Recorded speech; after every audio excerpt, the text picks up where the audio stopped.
Hello, iTunes, Stitcher, YouTube, and wherever else you might be listening to us. Also on Podomatic. This is the Retrocade Podcast, Episode 2. I am Phil. Sean, glad to be here. Yeah, we've got a lot to talk about today, and we're going to start it off. Finally, after 2 weeks, we've both seen Mad Max. It's about time. It's definitely worth the wait. Yeah, I mean, definitely worth it. It was a great flick. Action-packed, to the nines. It was a good resurrection of a relatively obscure, thing from the 80s. It's a cult, relatively obscure, like Australian it's Western. It's been dead in the recent times. And when was the last one came out?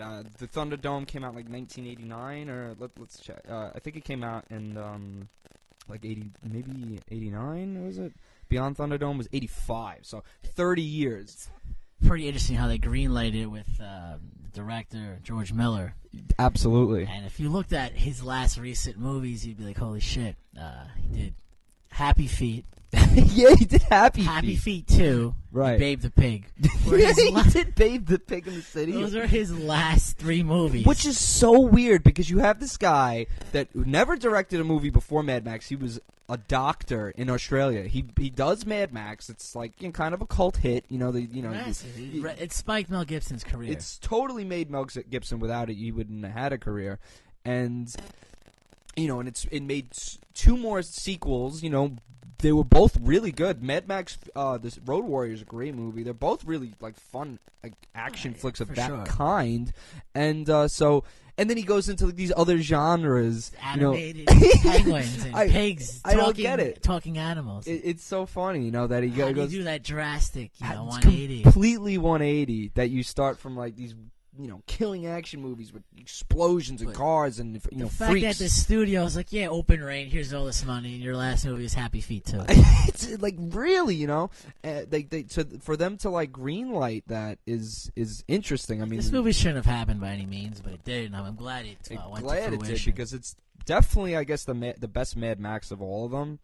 And if you notice in the very beginning, they play a little homage to the old character with his famous vehicle. Yeah. It gets destroyed in the opening scene. Yeah. Which was a cool opening scene. That was a cool start. That was a cool starter, yeah. And so obviously we all know that Mad Max himself, what's the character's name? Max Grabowski. Certainly a Russian Max sort of sounding there. Rockatansky was recast by Tom Hardy, and he does a good job with it. I think what's her name was really good, Charlize Theron as Furiosa. Well. Yeah, I like that character. She was the CGI. Moral Joe, though, he was very strange and grimacing, but he was cool in his own kind of. Oh no, he was definitely twisted, he was like a white Darth Vader, with the or like a Bane. Well, where's my wife? That was also Tom Hardy's role in yeah, exactly. So kind of a little, throwback to that a little bit. He kind of made his mark in Inception, then he blew up from there. But he's a great actor. He's good. Yeah. I mean, exactly. All the Christopher Nolan movies kind of brought him. I remember the first movie I remember him in was he was definitely Nolan's guy for sure. Definitely. I mean, Nolan's known to use a lot of the same characters. You could watch Inception or the Batman trilogy or a few of the other flicks he's made or produced, and you'll see a lot of those guys in them. But the styles are completely varied, from the Mad Max, very aggressive. Oh, yeah, this is flamboyant, completely different from anything. But, like I said, Tom Hardy, the first movie I remember him in was Star Trek Nemesis in 2002, where he was young. He was 26. He was in Star Trek Nemesis. He plays, I forget what he plays, but he was in that. That was the first movie I remember him in. Which movie was that? I mean, they did the modern arc with the 2. Into Darkness was the last one. Oh, no, this is before that. This is the last Star Trek Next Generation movie they made. Was Patrick Stewart in that as well? Of course, yeah. Patrick Stewart was in it. Most of the regular cast was in it. Tom Hardy played Shinzon. And, so he was an obscure. He's probably early, 20 years old or something. Yeah, he was, I think, 26 at the time. No, he's from England. He's definitely one of the British. Yeah, he's not American originally. And but that movie didn't exactly get good reviews. But that was the first movie I remember him in. And then he was in Inception, obviously The Dark Knight Rises. He was in that movie The Warrior that had come out a couple of years ago. And Mad Max now, so, and Mad Max is overall like a fun action movie where you're gonna enjoy the ride, and it's funny because I'm watching a lot of these scenes and I'm looking at it compared to like, are they gonna stop? Or when's the action gonna stop?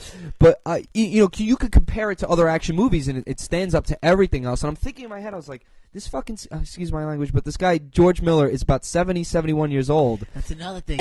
He's an old man. He's an older guy. He's not animated. And he's movies. that's the weirdest thing about this is that he goes from Happy Feet, which was the last thing he did, to this, and it's a complete 180. And you're just thinking, it's like, how is this possible? How Happy Feet was, I think, like 8 or 9 years ago, and and it's just that CG kids movie, and and now he turns back to this apocalyptic kind of gory, back to the post-apocalyptic gory, kind of like a punk western. The Central Wasteland. Yeah, which is funny because that's the title from the next actual movie. He greenlighted 2 more. Of course, yeah. Now, why wouldn't you? How the Mad Max character works. I mean, spoiler alert. Yeah, this is going to be a spoiler-heavy episode. We're hoping you've already seen Mad Max. It's been out for 2 weeks now. But at the end of the movie, he essentially goes into the cheering crowd and kind of has his rogue character just meshes in, goes into the darkness. You know? And like they're all cheering on. But essentially, that's his character. He's a wanderer, and that's how the movie's gonna work.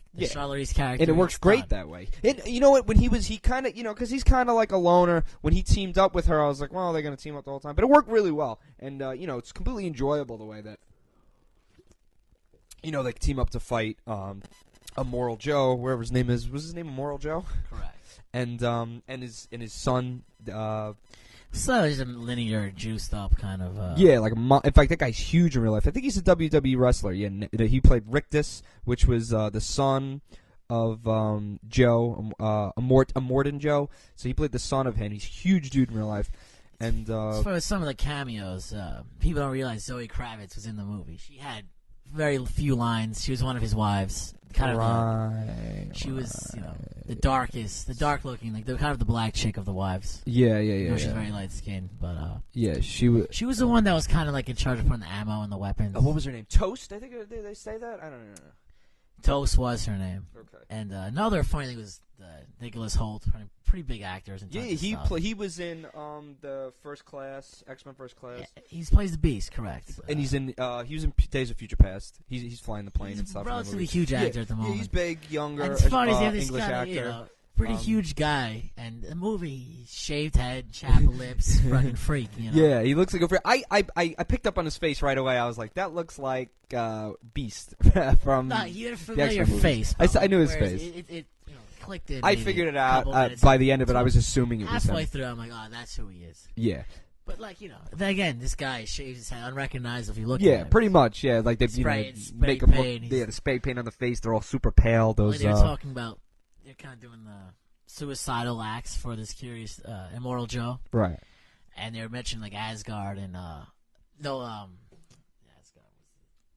They're kind of using Nordic kind of Nordic inspiration there for like the Promised Land. Not like the jihads have their whole Muslim thing, but it was in there kind of sacrificing himself. He had them brainwashed, right? Yeah, they were like his like little warrior bitches, kind of him, and like the rest of the bald white guys. They were shaved head white guys, and but full of action the whole time.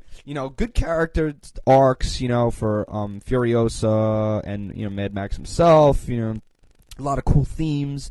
Themes of redemption theme, the old women, but the bag redemption, of seeds that they grab at the end. The vengeance, remember me? Yeah, she pulls up. I tell you, how did you feel about Immortan Joe dying? Did you were you okay with that? Nah, it's within the Mad Max. He wasn't gonna live. I assumed. Right. And it's not like a Star Wars type thing where the villains or the second nexus of characters are relevant. Mad Max kind of It's like reminds me, it's like True Detective, where every movie you see You have starts a new, fresh. right? It's You new start fresh, exactly. It's the same sort of landscape, but it's completely new characters. Yeah. So you didn't think it's that not he like was gonna like live, or do you think there was gonna be a big like battle with maybe him, or because he kind of just Well, she kind of just ripped his face off and he was dead. it was a new. It was the whole thing was a battle essentially. Yeah, they're just chasing. The whole chasing movie is him. just pretty much a long, speed battle. Because they're battling as they're the racing. whole they're movie's racing. on this It's a race giant battle. rig and just Yeah, they're on carnage the rig and battling. mayhem. Yeah, and just everybody's And shooting they at had each very other. And... exaggerated. Like they had this guy chained up playing the guitar.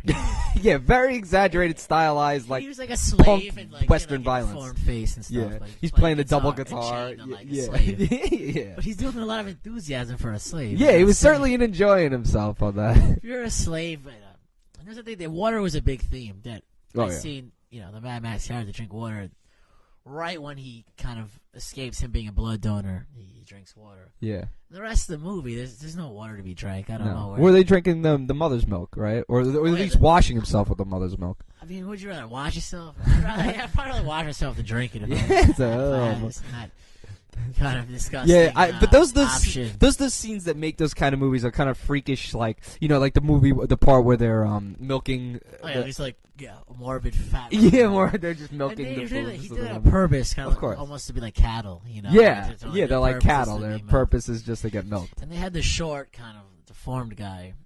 He kind of looked like Mini-Me with a beard. And Yeah, a diaper, yeah. He was at the end too. I wasn't sure what his role was exactly. He kind of seemed like a boss in the end. He had some sort of like clout, royal. Well, he had some clout, that's for sure. And he didn't look. He looked a little pissed off when they throw it.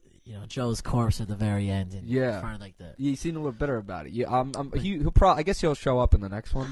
I think he's stuck in that little. I'm sure. Yeah, I guess there's a lot of world to cover. Furiosa's character probably gets rid of him, which they look like, and you can tell it's gonna. Well, she's gonna be running. Well, that you can tell area, with the wives, it's gonna be like a woman-run society. Yeah. It's pretty well, obvious. that's the thing that like. I guess anti-feminists were complaining about. They're like, it's pandering to the feminist demographic. It's like, no, it's not. It was good storytelling. Shut up! Don't complain about it. Feminists are going to complain about anything. No. I think it was anti-feminists, like people complaining that it was pandering to feminists. Well, they're going to complain regardless. Yeah, everyone's complaining, like no matter what it is. It's like, he ate the two-headed lizard in the beginning. That's animal cruelty. Yeah, animal cruelty. The freak lizard.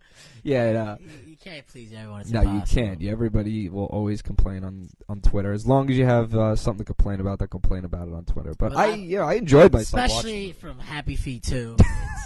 It's fantastic, unremarkable. It's not supposed to happen this way with a guy that old. It's supposed to be like, 71-year-old guy doing animated children's movies. He looks great still. He looks like he's in good shape for 70, 71. He said he pretty much has the other scripts written. I mean, the story, not the script. The general story. He's been working on the last. The plot line is he's had some time off between his Happy Penguin movies, so the stories are essentially finished. Yeah. So it's not like a George R. R. Martin where is it ever going to happen? Yeah, he's friggin' taking his sweet time. Right? And if you think about it, though, like if this initially was going to be like an animated sort of movie, maybe cartoons, with 3D, they wasn't sure, but it would definitely not have had the same. It would have been kind of interesting, but it would have had no kind of impact. Nah. People would have been talking about it. No. This was the way to go. They did it really good, and it's a great movie. Like if you want to spend some money on it, if you haven't seen it yet, I suggest going to see it. Hopefully you've seen it. We've already kind of spoiled some of it. Well, it certainly looks better than the Rock. Oh my God! Yeah, the next. So this is coming out this week. San Andreas. Dwayne Johnson. Dwayne Johnson using his goes back and forth using his maiden name, and so he's gonna be up in this movie San Andreas. It's a disaster movie. I think kind of like 2012. You think you're gonna go see that, Sean? If it's a Netflix type deal, I'll watch it. I certainly wouldn't spend time or money. I wouldn't go to a movie theater. Absolutely not. Yeah, I don't know if I'm gonna be going to see that. I mean, I'm sure you'll get a lot of like interesting action. Maybe it'll be better than the movie 2012. You like explosions and minimal story. Yeah, it's pretty linear. Where at the end he's gonna save his wife. He's gonna save lots of There's people. probably not gonna be too many twists in that one. I feel like they're saving gonna the day. endure. It's gonna be a big struggle. Yeah, he's gonna be like another disaster movie. Hero walking through the ashes. We done did that already. It's been beat to death on any movie like Armageddon or Independence Day. We beat them. We beat the comet. We beat the aliens. Yeah. in the end. So It's a wash. we'll see when it comes out. We'll see. We'll complain about Certainly it. a marketable figure. I mean, Sure, the guy could do anything. Yeah, he was good in the Furious movies, Furious I 7. just never got into them. I mean, I like the first one. I seen the Paul seventh Walker, one because Paul Walker died. he'll be the next 5 CGI. The seventh one wasn't bad. You got to take it for what it is. Like people coming up to me complaining. It's like, bro, did you see that scene where he picked up the car? He's like, or he fought him with he fought him with like 2 wrenches, and it was like a lightsaber fight with wrenches. I'm like, bro, it's a Fast and Furious movie. They're stupid and over the top. Just enjoy the action while you're there. The last turbo one I saw was like Tokyo Drift, a little Bow Wow. Oh, that was when I started rolling. Like the first one, I liked. The second Everyone one, saw Vin Diesel. yeah, the early classic. The second one was classic. like, all right, and then the third one was like, oh, I gotta walk out on this one too.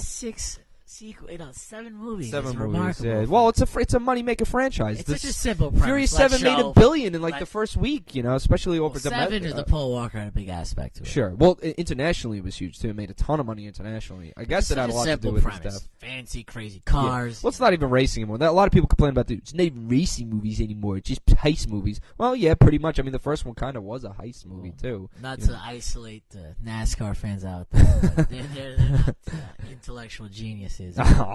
Well, it's just that it's marketed to like a young audience that likes explosions and fast cars and women and that would be sick. That girl Imagine, is hot, that car. That car is sick. Imagine me driving that car with that girl. Like you want to be those characters, and that's kind of the appeal of those movies.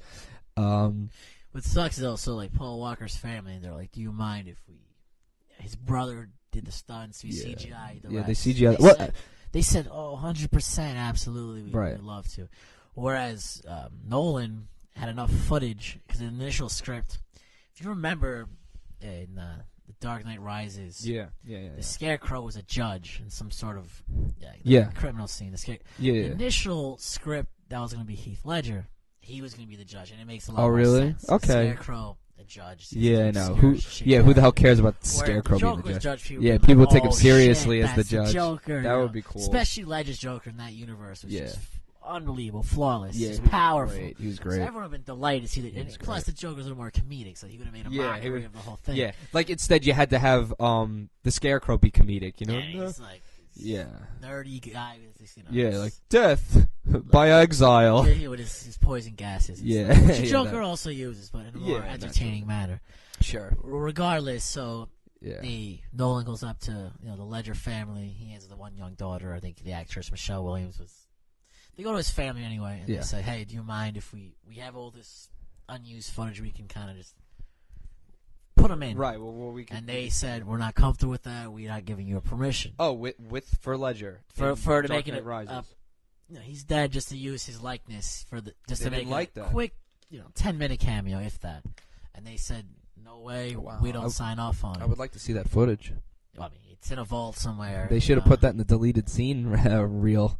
That would be so much unused footage, but the Ledger family said absolutely not. That's why they had to make alternative measures. Yeah, I mean, whatever. Dark Knight Rises was really good. I enjoyed it. A lot of people I know were kind of like, oh, well, it wasn't that good. It was too long, blah, blah, blah. Not nearly as good as The Dark Knight. It was like, well, The Dark Knight was like a really great one. It's like, it ended very well. It was a little long, but, I mean, it was overall still a good, really good movie. All Nolan movies were fantastic. I mean, the first one, you got to kind of start a new universe. You got to start a new universe. So, any intro movie, well, I mean, not all are A New Hope that just start off with a bang. Right. Wow. But a lot of intro movies, it takes a lot of time to build and change the, you got to develop the characters. Yeah. That was another. I liked all 3 of them. I mean, some people were complaining to me recently, well, I didn't like any of these movies. Like, you don't like nothing. It's like, God. The Dark Knight was great. The Dark Knight was Dark Knight was definitely the best, pinnacle. Sure. The but even Dark Knight Rises was really good. I mean, what were you expecting? You look at Ledger, got the postmortem. Yeah, he got Academy. the Oscar. And that's only been done one other time.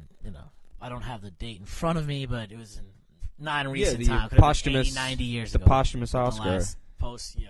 Yeah, the posthumous Oscar. Yeah. So it was just well deserved, and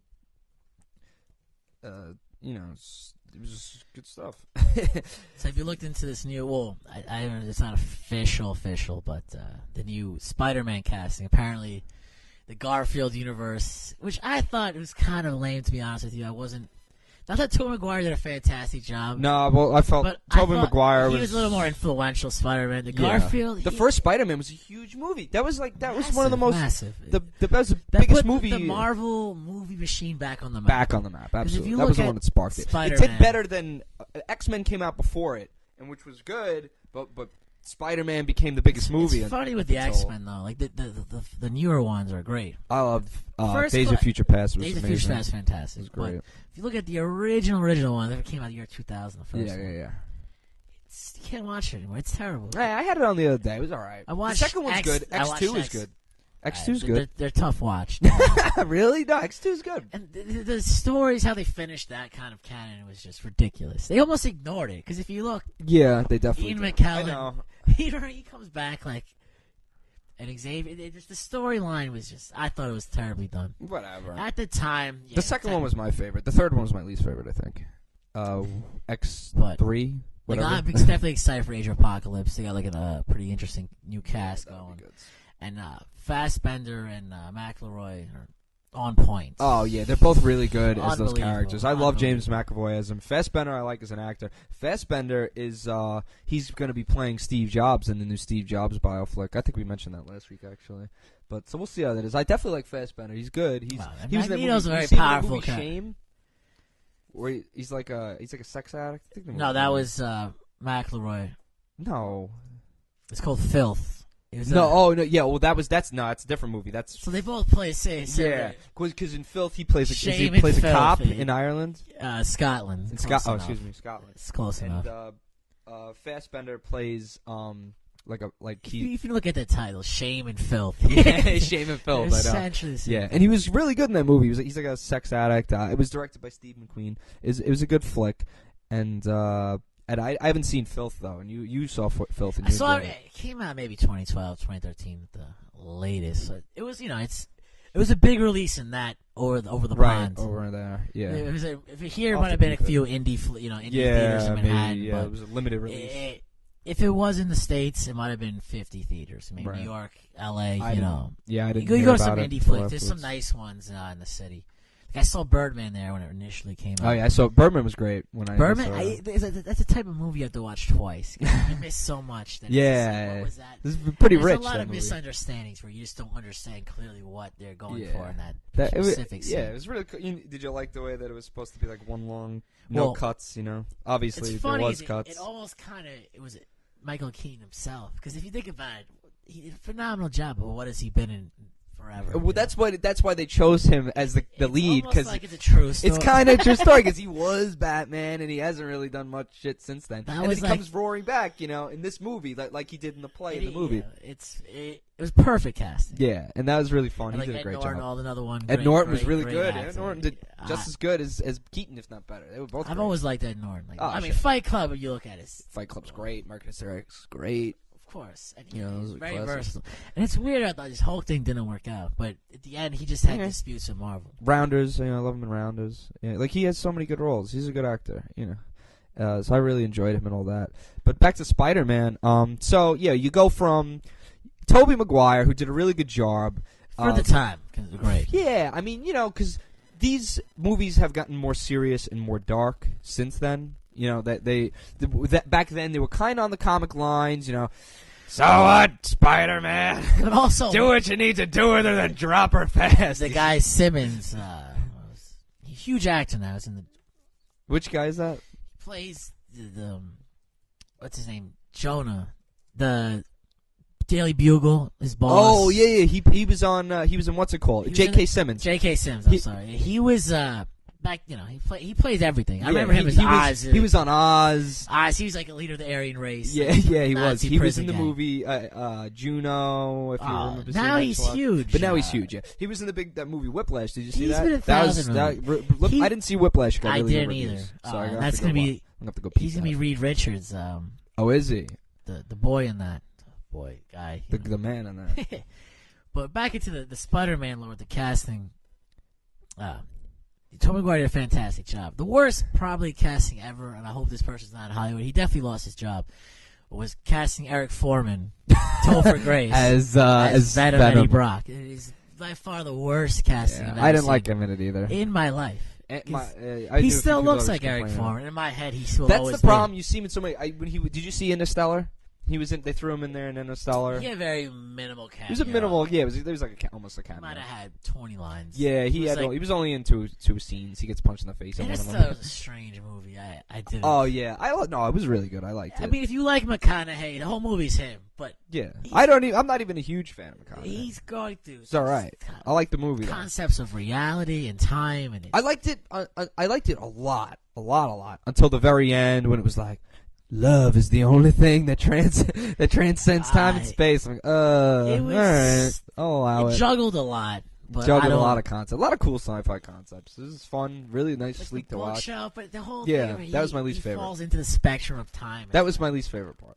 You know, it looked kind of cool visually, but it made no sense. It was complete, just That drivel. was, yeah, well, it went from science fiction then to kind of like fantasy, in my opinion. So I was like, it's not probably whatever. So I was all right. Sci-fi is its own genre, which, if you look at it, it's relatively new in the last 100 years that it developed. You know, Well, aside from novels, 1800s. Science fiction was not a concept. Well, what it was with H.G. Wells and all that stuff.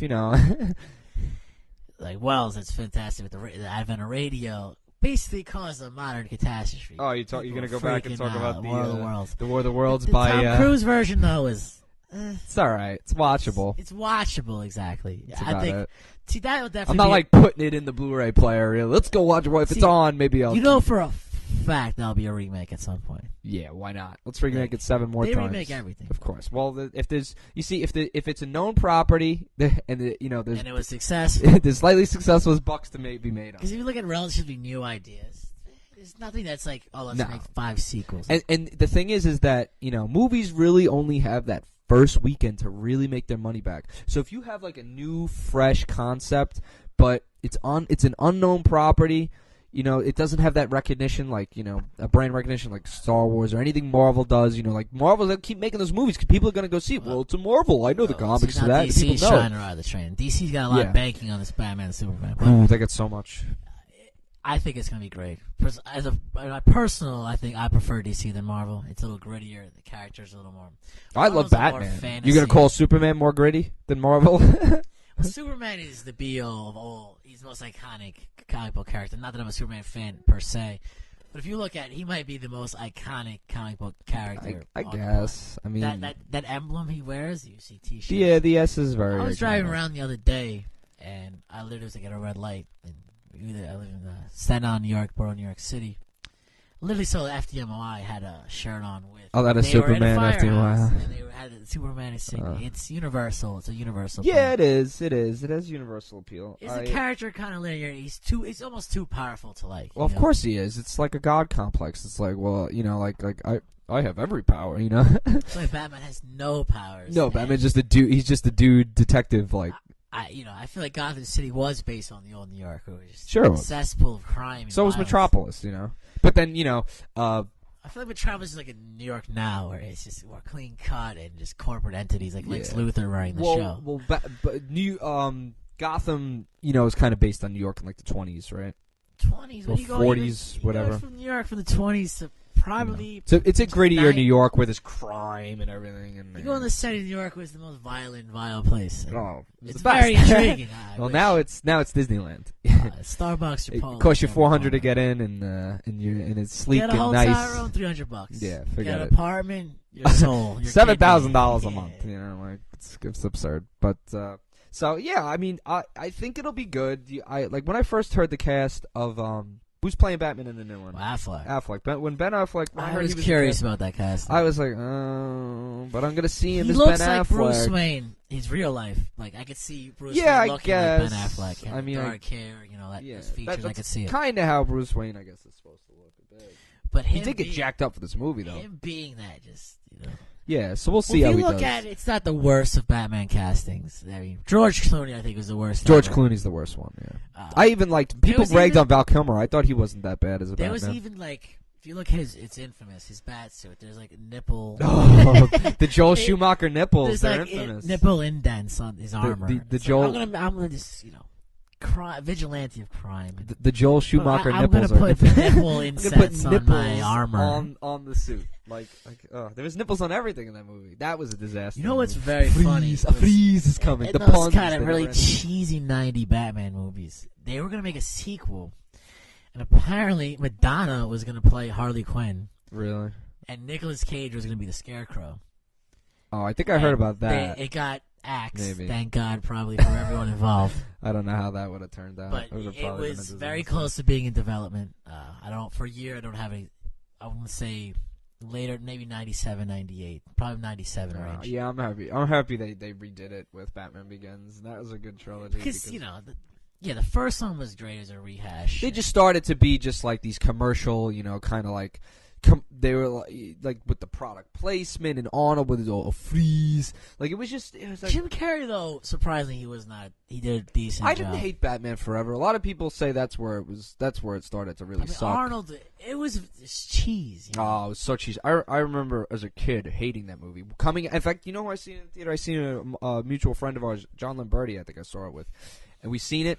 And I was like, that sucked. Yeah, it's like a little kid. It's like, I didn't like it. There was also hype. If you remember, McDonald's had glassware at the time. Where it's buy value meal, blah, blah, blah, $2-3, and you get like a cool glass. Did Michael Bennett still have those? Somebody I knew had those. They did it for Flintstones. Oh, the Flintstones movie? They did it. They had glassware promos. What a disaster that was. And you look at the time, you're like, oh, cool glass, but you're 6, 7 years old. Yeah. And it's somebody I knew had you to eat their subjective shit. It's fucking, nothing's changed to this day, but it's just gotten more. It's just gotten more sophisticated. Marketing. So at least we're realizing we're getting taken advantage of and stealing our money. Now we don't even notice. We don't even notice. Oh yeah, but those glasses were cool though. The Batman. That might have been the best thing to come out of it. The Batman Forever glasses. A ton of them. No, Batman Forever. No, it was Batman and Robin. I'm sure at one point or another when I left my house, my mother definitely just threw them out. They conveniently disappeared. Somebody I knew had them. I think it was. They conveniently disappeared. But there was a lot of tie-ins. I remember, I think Burger King had Star Wars watches. There was. Oh sure. There was Burger King was big with Men in Black. I remember I kept going there to get the Neuralizer toy. That was the only one that you never get. You give me some other shit, crappy dog alien. Yeah, the dog alien, the Neuralizer. that was the key toy to get then. Well, if you look at Will Smith, he's in the Suicide Squad. Let's talk about Suicide Squad for a second. Such a diverse cast. So, what are you thinking about Suicide? Well, actually, I have a buddy of mine in Toronto. He sent me a text or a little video. Yeah. And apparently, it was well known that they're filming chase scenes. Yeah. In Yonge Street in Toronto, which is kind of like a Broadway of Manhattan, one of their main drags in Toronto. You're right. Toronto, they filmed a lot of movies. Actually, Dark Knight was filmed there. It's kind of like if you want to do it on an outside perspective, it does look like New York. If you want to CGI it, in the Batman, the Nolan Batmans, he used Chicago Toronto, New York, and Toronto. Like he mixed it all up to make it look like one city. It's all the same. They're doing a lot of the filming of Suicide Squad in Toronto. Yeah. So they had Yonge Street, which is one of their biggest streets in the hub of the city downtown. They had a whole thing with, so in the movie there's a chase scene. Yes. And you have Leto's Joker and this I want to say it's a Lamborghini. Could be a Maserati. I have the picture here. You want to come over and take a look at it? And it's like a kind of red Lamborghini. It's definitely a purple. Purple, whatever. It's like it's it fits his. It fits. It's like a Joker colored Lamborghini with Joker, Jared Leto in the driver's seat, Harley Quinn, next, and then you see Margot Batman Robbie on the roof on top of it. Yeah. So I see this picture. I knew it was inevitable that is that Ben Affleck? Well, in that picture. No one there. They're all, stunt devils.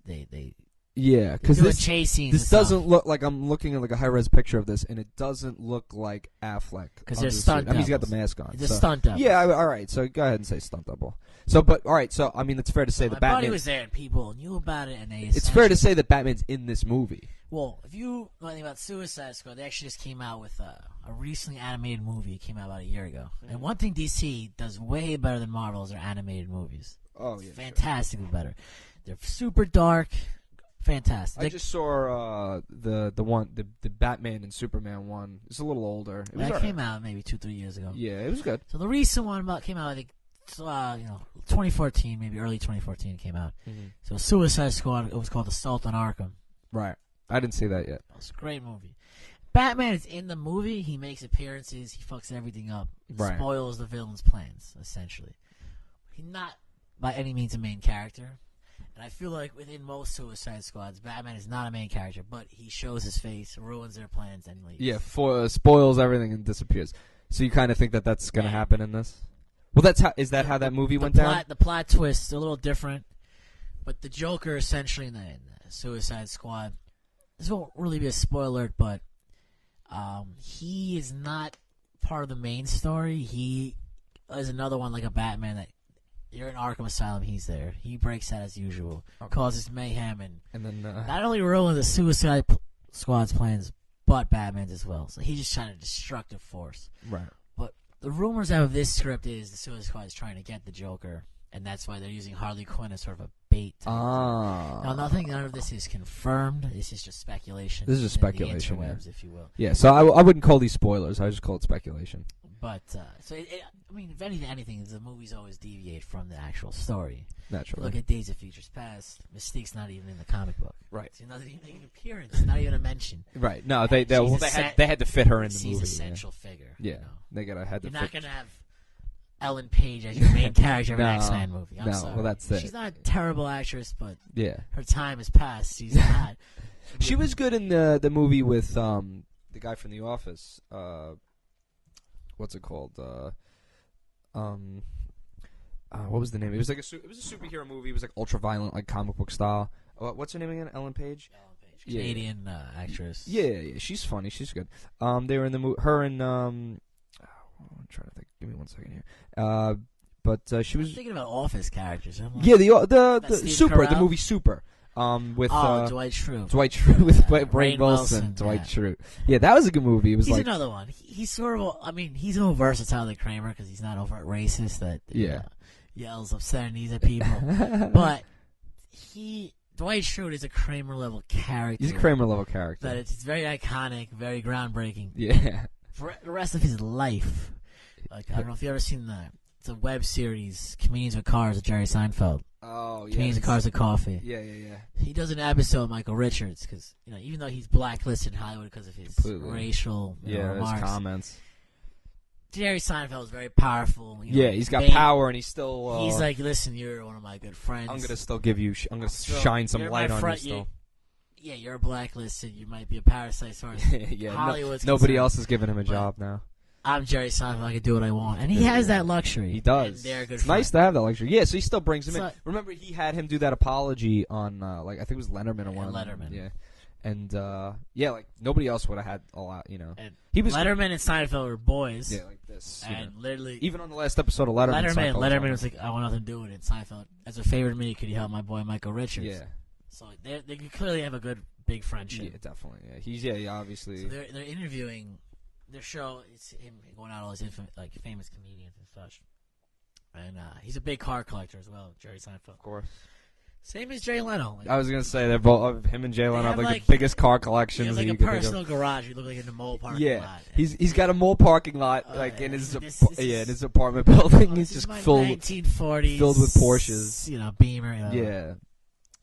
So basically, Michael Richards like, I went to Brazil and I had to escape from all this negativity, so I went to South America.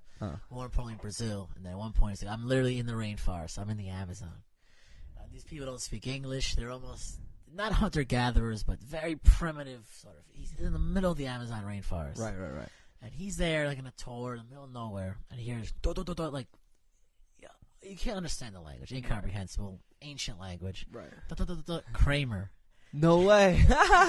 No way. People are in a hut. They get 7 channels in their hut, and they have 1 outlet. They have 2 outlets. And they know him as Kramer. And he literally said, he's like, Jerry, I'm in the Amazon. And these people have like rings in their noses, wearing like loincloths. And they hear Kramer. It's like, the role is it's global. It's international into the deepest depths of the world. The Amazon rainforest. The locals knew who he was. That's crazy. That's so funny. It kind of reminds me of the episode of Family Guy where they're like, Chris goes away to like an Amazon thing, and then Peter has them doing like episodes aside for him, like the characters like you can't spell one square, like it's the Amazonians doing it. But that's wild, yeah. That's the thing. That's the truth, right That's there. crazy. Play such an influential character, it will forever follow you. Yeah, so that's crazy. But so you have high hopes for Suicide Squad then? It's banking a lot. Some of the characters, like I thought Killer Croc looked pretty stupid. Is he in this movie? He is. He's not. In I guess the comic lore, he's not really anything to do with it. But well, I guess it's a Batman character. I would have never really been delved upon yet. Not in the movies, but on the TV show, he was delved upon. Comics That's how TV, I know. He's a well-known Killer Croc. Yeah, Killer Croc is known. It's funny because Spider-Man had the lizard. Yeah, it was very similar to Killer Croc.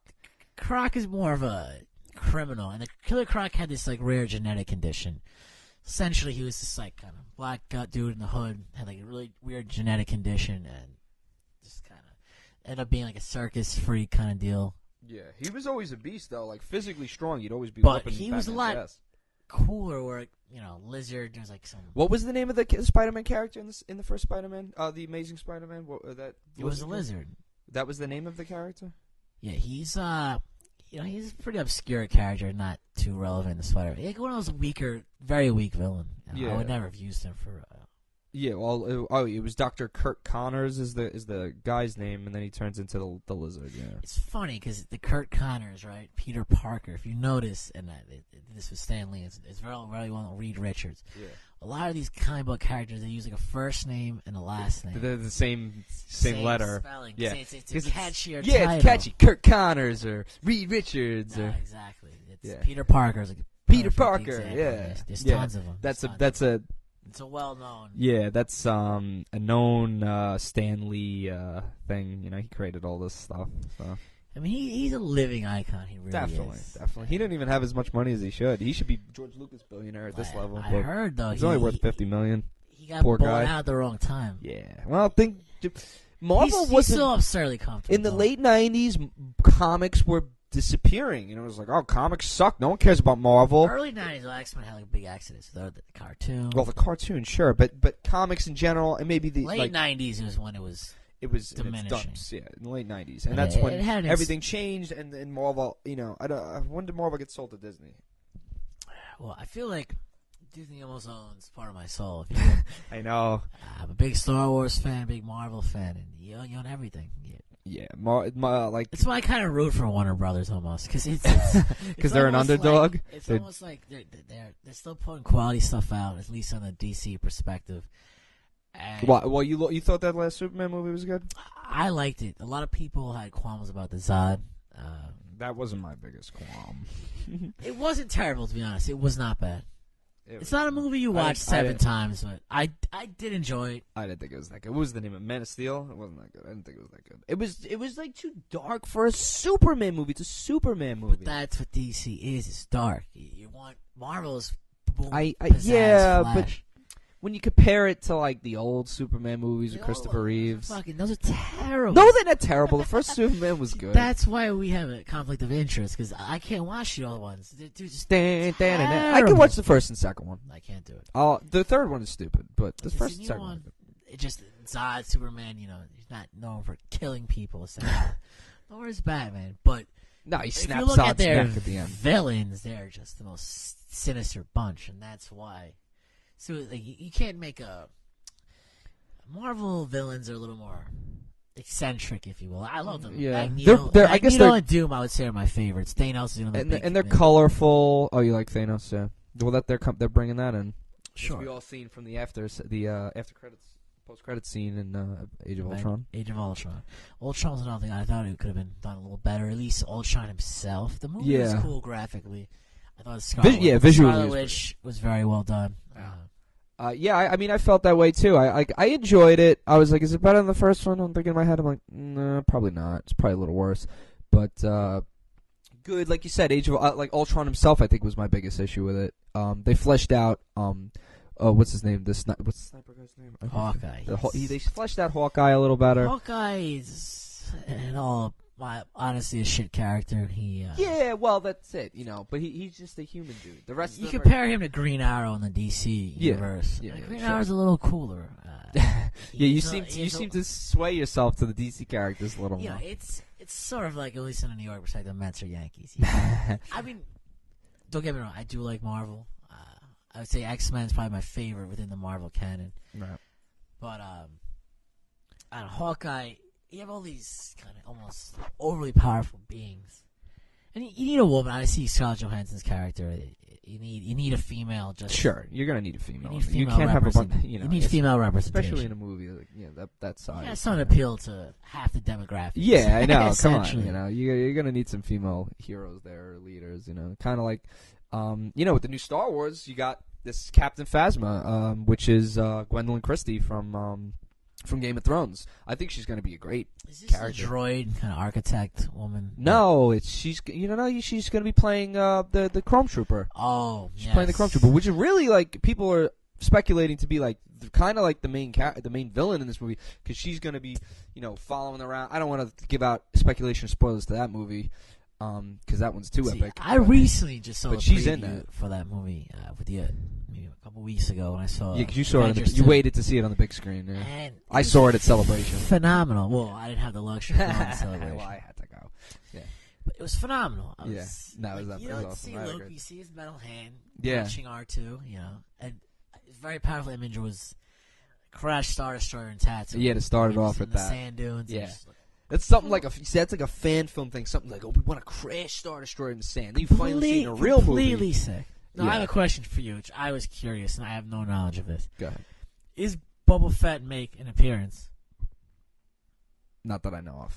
Like, I don't think cameo? so. No, they're doing the spin-off movie with him. They're going to do the spin-off movie with him. Yeah, but you would think they at least make... I'm sure he's at least mentioned in name. I don't know. Why? Because you think he's so iconic? I don't think he's just personally my favorite character. Of course. In the No, Star he's Wars awesome. universe. But I see the thing with Boba Fett is that he's an extremely popular character out of the Star Wars universe. He's just a side bounty hunter in the movies, you know? Like, well, of course he's awesome. Everybody, you know... so I don't think there's much reason to... you know, bring him up. They're having a, you know, he's an awesome character. Everybody loves him. They're gonna make a side movie about him. They're making an anthology movie about him, a spinoff. Well, what I read, again, nothing is ever set in stone with these things, or you know, these are alleged rumors, but there's a Boba Fett standalone, a Yoda standalone, and a Han Solo standalone. Well, that was, I think, the original thoughts. As of right now, there's gonna be three movies canon, starting with Force Awakens. Well, obviously 7, 8, and 9, yeah. And then there was gonna be three standalone other characters. Well, as that was the original talk. The what's confirmed right now is next year is going to be Rogue One, which is the story of how the rebels stole the Death Star plans, which is going to be like a battling war movie. That's going to be the first spinoff. And the second spinoff, I believe, has been confirmed to be the Boba Fett spinoff. And nothing else has been confirmed after that. What books would that be in to read where the rebels actually, like a Rogue One book? Well, obviously the movies deviate, but if you wanted to, you know, for listeners out there, if you wanted to read that specifically, what sort of lore is that? Well, I know the book of New Dawn happens around that time period, which is like, you know, 5 years before New Hope. And it has... that's the time periods I predominantly read. Like, I'm reading the book Death Star now. Yeah, speaking of which, I just finished the comics. You can take them back. Star Wars, Marvel Comics. They're really well done. And that was 1, part 2, of the and huge 3. deal they made. Because Dark Horse had them for years. Yeah, Dark Horse was tearing up. Sure. Those were great in the 90s. I love the Dark Horse ones. Marvel had it in the 70s. Marvel had it somehow that relationship went awry. Yeah, they lost the license to it, and then Dark Horse picked it up and had it all the way, you know, up until recent. And Dark Horse did a great job with it. You know, I don't really buy any of them in particular. I wasn't huge into comics then, but some of them came with the toys, like the Shadows of the Empire toys, and you would get phenomenal. Yeah, those are great. You had I can remember if called like the 2-packs would come with a comic from Dark Horse. I remember the iconic figures of that. First off, if you know Star Wars toys at all, the initial run, which in the modern era, or at least in our modern era, you had the 90s Kenner orange back. Yeah. That was the first. The Power of the Force 2 collection was started in 1995. Power of the Force 1 was actually in 85, and it came with a little coin. But then they remade them. Yeah, Power of the Force, yeah. Power of the Force. Kenner, of course. Yeah. So orange back. The orange back was the first wave. Popularity. Boom. Yeah, then Star Wars started to come back. Star Wars, this is also when they were releasing the movies in digital FX. Well, really what started, because There Star were Wars... some deleted scenes, some CGI. Because Star Wars was dormant from about, like 84 to like the early 90s, and then the Timothy Zahn books came out, the Heir to the Empire and all those. Those came out, and it kind of resurged. And then in 95, they started with the Star Wars Canon Toys collection. And then, like you said, 97, they went in with the special edition movies. And that's kind of tied with the toys. Yeah, and it tied in with everything. So then it moved to the greenbacks. Right. This is the second wave was the greenback. I vividly remember being a young child, and there was certain figures that had limited availability. I remember the Emperor being one. Yeah, it was hard to get. The Red Guards were another one. Oh, the Royal Guards, sure. Yeah, there was a bunch. A lot of them were like, had like weird availability, like you couldn't find them at certain stores and shit. This is before eBay, Amazon era. So yeah, so you couldn't get your hands on. I started using eBay in '99, but I think it went '97. Yeah, I mean there was nothing on eBay. There was no PayPal. You get your hands on it, you're beat. You had to go to stores to get them. And it's also the internet was still in its infancy. Sure, exactly. It was very. But there wasn't. You had no idea about. You would look at the card back of the actual package and be like, "Oh, that figure looks cool." Yeah, because it had like the other figures on the that were available on that wave. You weren't going to Kenner.com or RebelScum.com to see what characters coming out in that wave. You had to find one from that wave of figures and then find what other ones were there, and be like, "Oh, look at that Tusken Raider they made," all that. Sure. And then you'd be like, and then you had someone, which I remember vividly in school, about this random figure you even know existed. Yeah, that would happen. Where'd you get that? What? Yeah, it's like it would be like maybe a random Cantina character or some like obscure. I remember background. somebody pulled out the Jawas because they came in a 2-pack when they first came out. I was like, "What? They made Jawas? I need those. I'm gonna need 10 of those. I need a lot of Jawas." I personally prefer the '80s Jawas. They have the cloth. They're the cloth. Yeah, way better. Well, that's why in the '83 figures like for Return of the Jedi, some of those are great because like. They, because of the cloth and like the size snoodles. I remember that was probably my favorite. Oh, Max Rebo band. The Max Rebo band. For sure. They still look good to this day. day. I purchased them out of box. Yeah. I got it was relatively cheap, $30 on eBay for the I've band. got my little Jedi. I've got a little Jabba the Hutt set right over here. I don't have size snoodles. I kind of like the vintage Jabba, to be personally honest with you. The '80s one. Oh, the '80s Jabba. But this one's. I like the new ones because they're very detailed. They look more movie real. His kind of stand is way better. Oh, that one. Like frog. He's like hookah. Yeah, the hookah frog thing was nicer. Yeah, and but it was weird because like it opened up as if that was supposed to be the thing, but it was like under him. It didn't make any sense. I just felt better to clean his slug. Clean his waist. His like somebody got to clean job his slug poop. I'm sure someone ate it probably. that mix. Yeah. Good morning, guard. Well, getting back to Shadows, they were very limited release, maybe 10 figures or so, 12. Right. Actually, a very valuable piece, which I seen on the show Toy Hunter. I had a limited run. It was a good show. Right. It was a slave one. The same as the orange box slave one. Okay, but the Shadows of the Empire one. That was the one super limited release. I had that one. I had the Shadows of the Empire. Empire. Box, heavy. Oh, I don't have it anymore. What made, of course. But I had it at the time. I had the Shadows of the Empire. Enjoyed it as a child would. You're a kid. Of course. The boxes actually for like that were very flimsy. That or the ATST. Those were very flimsy boxes. I have the box to my ATST. If you're a child, nowadays you buy a collectible of those means you.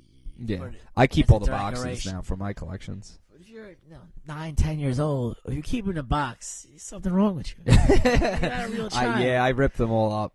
But what was unique to Shadows? Well, you know what I would do? I would keep the card backs for a while because the card back had like a little like bio of the character. I don't know if you remember. Yeah, there was a little. It was almost like a fake file. It was like a file. You could cut it. Yeah, and it had the name and like picture and like a little. I had a shoebox that somewhere. Yeah, it's long gone history. I had shared my toys with somebody and then they stole them from me. I had to rebuy them like 12 years ago. Sharing cars and such. No, I initially think it's a good idea, but it's always a disaster. It's always a disaster. It never works out. We'll share them. Where did they go? I lost them. Oh, my childhood's gone. I have to rebuy it.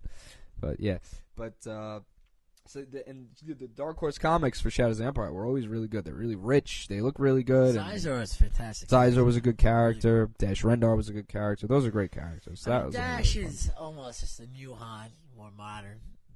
Another smuggler. Well, they needed somebody to replace Han while he was frozen in carbonite. Like, well, we'll use this guy. Well, I mean, in regards to my favorite Nintendo 64 game is Shadows of the Empire. Yeah, that's a great game. Phenomenal That's your game. favorite 64 game? I mean, it's up there. There's Ocarina of Time. There's Mario Kart. There's Mario Kart, Ocarina of Time, GoldenEye. GoldenEye is great in the multiplayer perspective, for friends. Yeah, for friends. If you're playing by yourself, Shadows is a more entertaining game. Yeah, I would have to say so. Especially because like it looked like Star Wars. It was very Star Wars. If you're a fan of Star Wars, especially of Empire, because you start off in Hoth.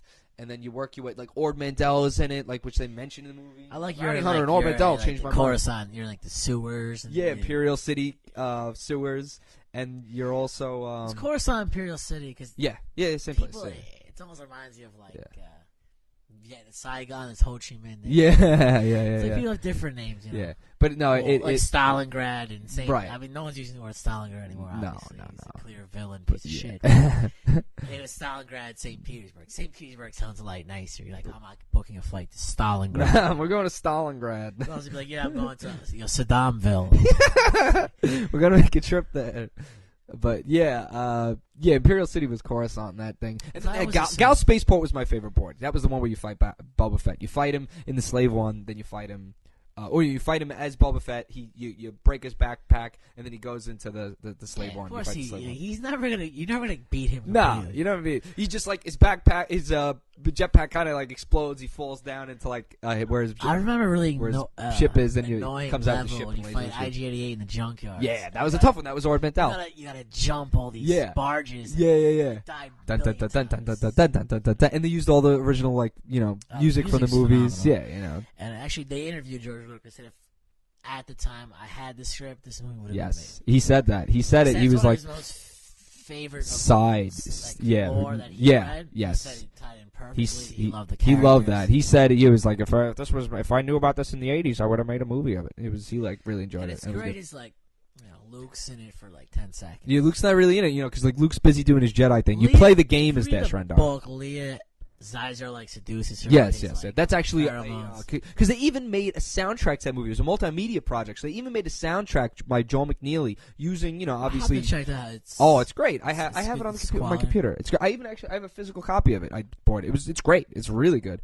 And the music in the 64 game, which even at the time the technology is shit. And they used all the original music from the original Star Wars movies, and then they took from Shadows of the Empire those soundtracks. Like remember when you're in the in Zeiser's palace? That's a theme in the soundtrack. So that's really good. They do remakes of games, and that's a game. If I was not that LucasArts exists now, it's Disney, palm of Disney's hands. Disney, whatever. But that's something that should be remade with current technology. Yeah, that would be an awesome game. People look at that game in nostalgia. Great reviews. Great overall game. The story was fantastic. That's great. That's something I would love to see remade. 100%. That was Rogue Squadron was another great game. That Rogue Squadron was I good. played the first one. They had numerous sequels which I didn't get into. I only played the first one. I have it here. Obviously, Pod Racer was good. That's probably one of the better things that come out of episode 1. Honestly, that was funny you said that. It's probably the best thing that came out of episode 1. Probably. Because it had the cooler aliens. It had like a different element that. Yeah.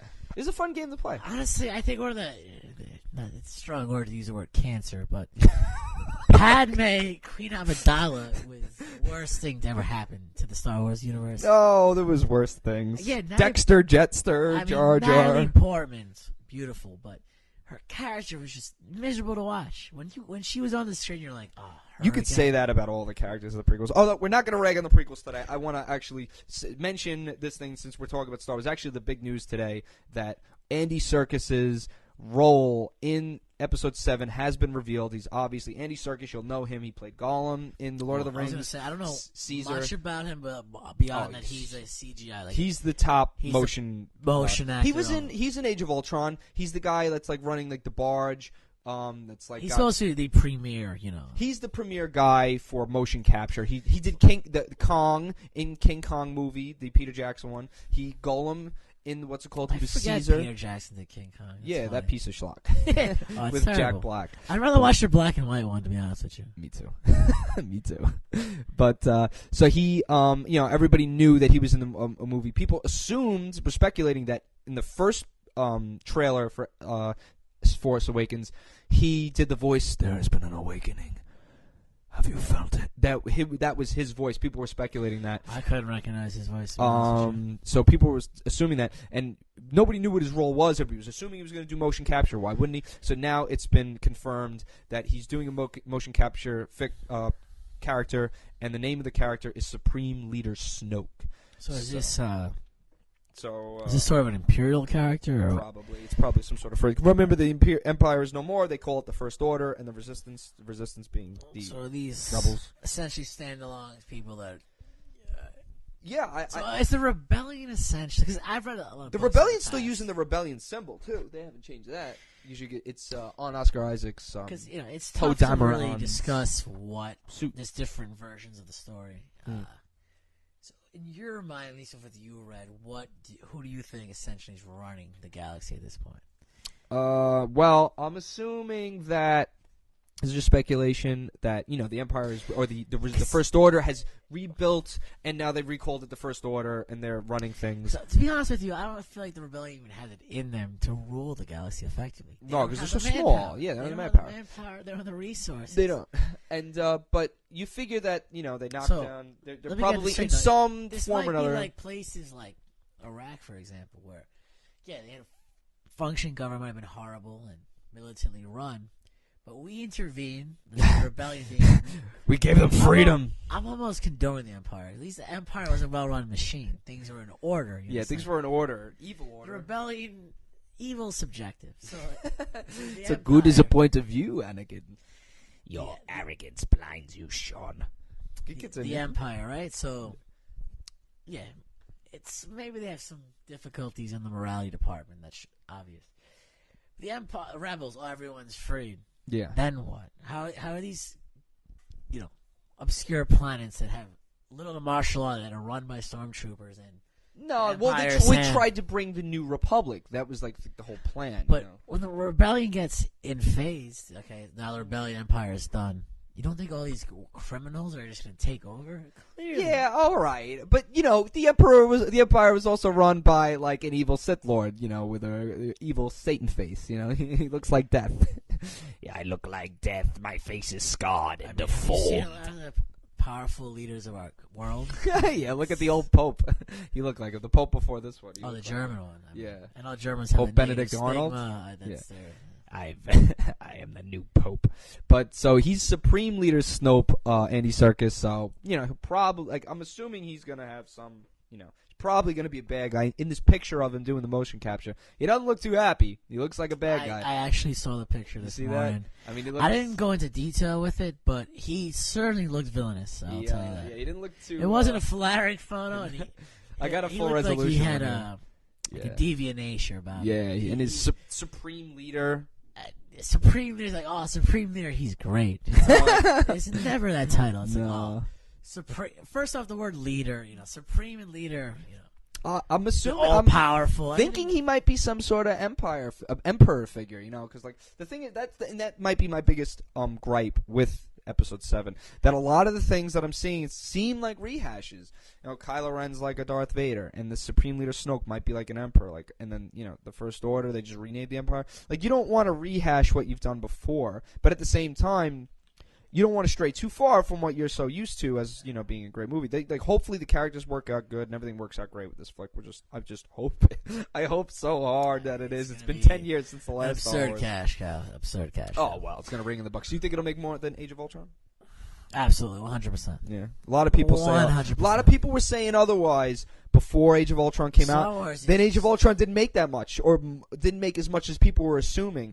People, it was because of the fight and this. It's like, oh come on, because the fight happened that week. The Mayweather fight happened that weekend. But it's like, come on, you really. Speaking of disappointments, oh, that was a disappointing thing. Terrible. What a waste. Good thing I didn't pay the $100 for it. $90.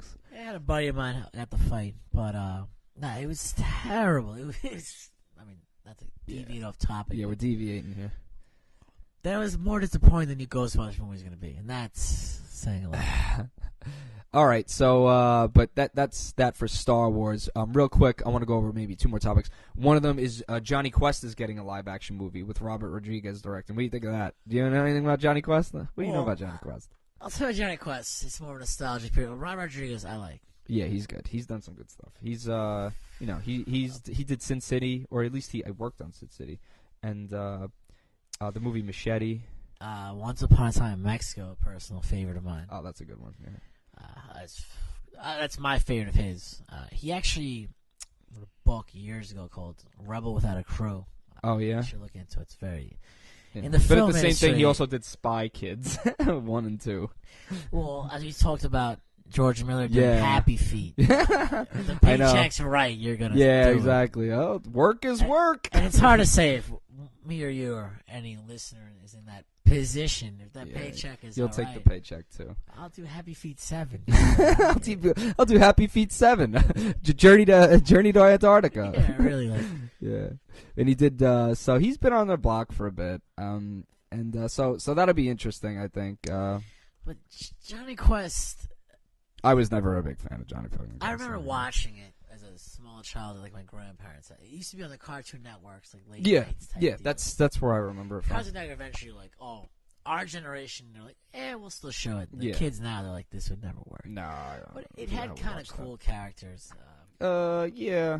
I mean, it was Adult Swim does a variant of it called, I think, what is it called? I know what you're gonna say. What's the name of that show? Venture Brothers or something. Is that the Venture Brothers? That's not. No. It's the wrong title. No, you're thinking about something else. They do a parody of it. That's fairly popular. It's like they have that cool theme song to start it off. You're under the sea.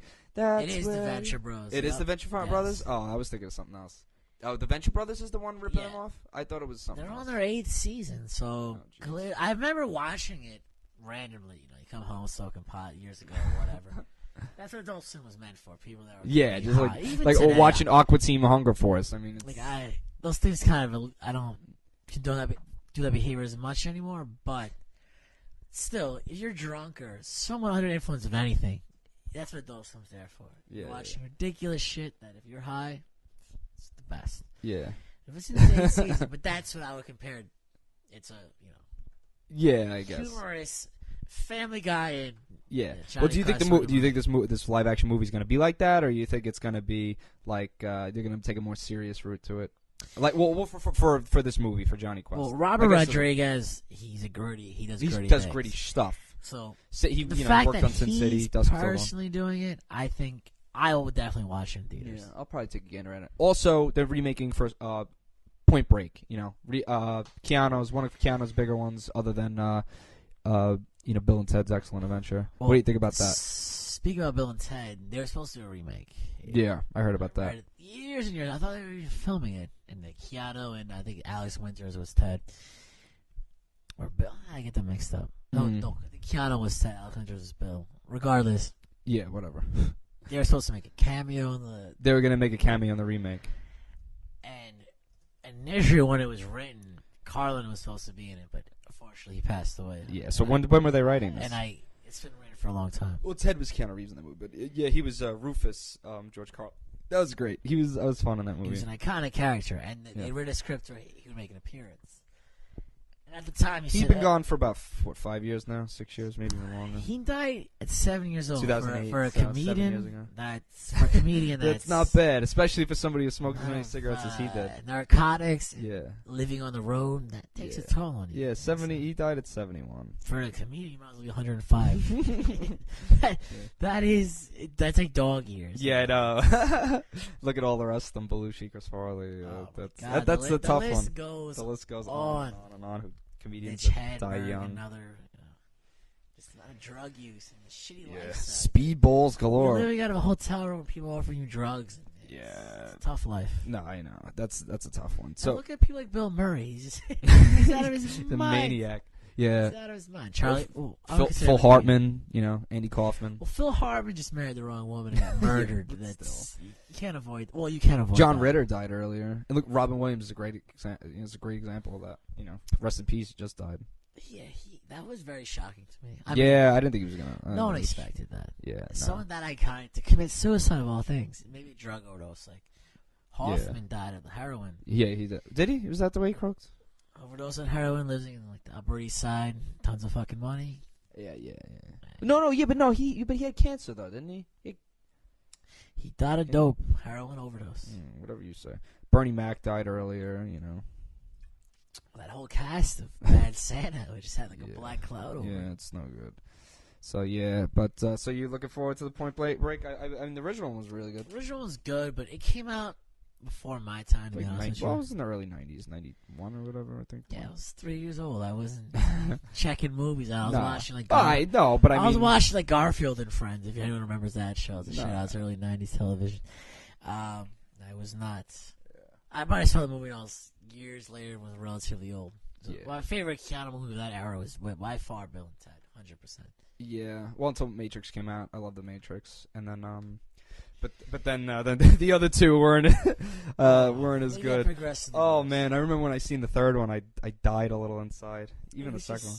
Oh, third one was terrible. I remember we seen it the night it came out, and we all left the theater screaming, "Wow, that sucks!" I don't know if I was more angry. I don't know if I was more angry or confused. I just lost the plot. Just went. I don't know what those. I'm like, what the fuck is happening here? They made the plot as strange as they were. The Wachowski brothers. Crazy. Yeah, I don't know if they ever. The Matrix one was groundbreaking, but they never. They made that movie Jupiter Rising was the most recent one. I didn't catch. I didn't catch that. But speaking of which, they're making the new Independence Day 2. Actually, that's news to me. Jeff Goldblum. You even know me for a while. You were always a big fan. I was a huge fan. In fact, you know what? Who was the first person to tell me about that movie? You, because I think the movie, what was it? Contact. Not Contact. There was another movie like Independence Day, before Independence Day came out. It was not Contact, but it had like it was like an alien type movie, and I was mentioning it, and you were like, and this is the end of the school year because it came out in July, Independence Day, and you were like, that movie. 96. Yeah, well, it came out in 96. So this is like May of 96, June of 96. You're like, that movie Independence Day was good. Pinnacle of his career. Most of it's pinnacle. He just left the Fresh Prince of Bel-Air and he started this huge movie career. That started it off. I think Fresh Prince is 94, I think. Did it end in 95? Maybe 95. I think it ended in 95 and he started making an awkward side note, Uncle Phil voiced the Shredder in the Ninja Turtles original cartoon. Oh, did he? Oh, wow. Is that true? Yes. We'll have to fact check that. It's an obscure fact that I read and I was like, no way. Really? Yeah. That's funny. Yeah, he died recently of a heart attack. James Avery died. James Avery, that's last. I mean, if you look at him, you're not surprised. Like the hell no, I mean they made jokes about his weight and his health a lot in the show, in that show. But yeah, we're going over. So any last words here? What do you think of Asa Butterfield maybe as Spider-Man? We'll see. We can talk about it next week. It'll be interesting. Yeah, so we'll see if that's definitive. But I think that's it. We're out of time. We're gonna wrap it up. Everybody, keep watching the stars. Thanks for listening. Also, if you're big fans, you like everybody, please subscribe to us on iTunes and Stitcher. Give us a great review. If 100%, you like what you hear. Any feedback is very welcome. Yeah, that would be great. Give us a review, a like on our Facebook page, Retrocade Podcast. Right now, we're thinking about changing the name, but give us a like or give us a review on iTunes. Would totally appreciate it. So that's it for this week. Enjoy what you hear and keep watching the stars.